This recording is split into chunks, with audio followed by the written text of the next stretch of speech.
The first time the screen lit up, it felt like a doorway. Chapter 5, 1995, The Portal. Seattle is a city built on reflection, glass towers mirrored in the water, rain sliding down windows like quiet thoughts, clouds hanging low enough to feel like they're resting on your shoulders.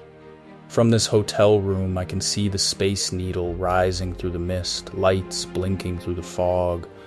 The city feels both futuristic and nostalgic, the perfect place to talk about the moment technology became more than a tool for me. It became a portal.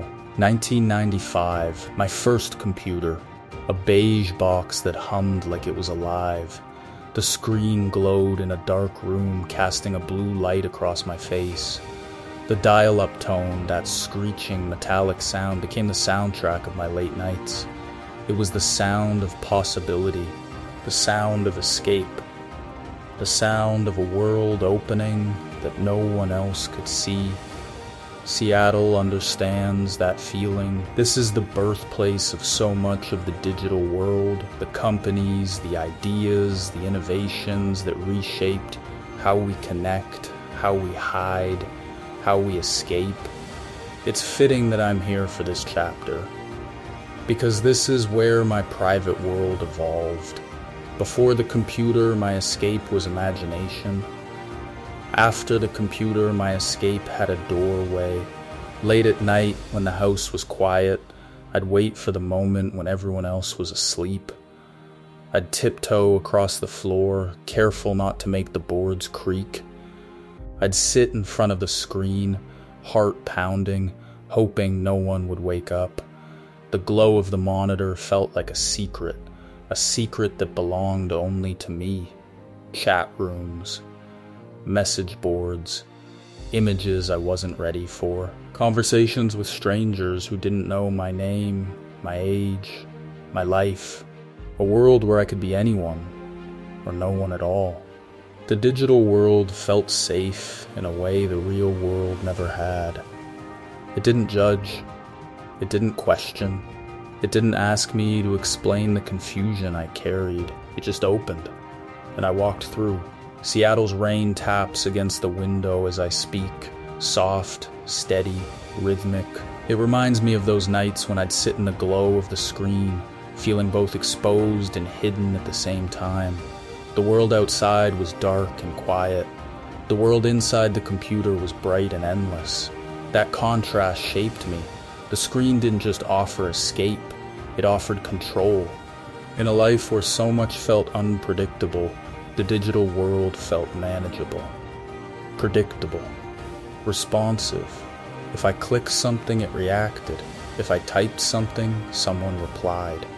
If I searched for something, it appeared. It was the first place where my curiosity didn't feel dangerous, where my questions didn't feel shameful, where my confusion didn't feel like a burden. But it was also the first place where I learned to hide with precision. The late night rituals became familiar, clearing the history, closing windows quickly, listening for footsteps in the hallway, pretending to be asleep when I heard someone stir. I didn't think of it as hiding, I thought of it as surviving. Seattle's skyline at night looks like a circuit board, lights connected by invisible pathways, each window a tiny portal into someone else's life. That's what the internet felt like to me back then, a network of doorways, each one leading somewhere new, somewhere anonymous, somewhere I didn't have to be the boy who stayed busy or the kid who carried confusion he couldn't name. I could be free. Or at least, I thought I was. But freedom without understanding is just another kind of trap. The portal didn't close when the computer shut off. It followed me. Into adolescence. Into adulthood. Into every moment where the real world felt too heavy, too quiet, too honest. The screen became my refuge. My comfort. My escape. My hiding place, and eventually, my addiction. But in 1995, I didn't know any of that. All I knew was that the screen felt like a doorway, and I walked through it again and again. Standing here in Seattle, watching the rain streak down the window, I can feel the echo of that first glow, the blue light on my face, the thrill of anonymity, the relief of disappearing into a world that didn't ask anything of me. This chapter isn't about blaming technology.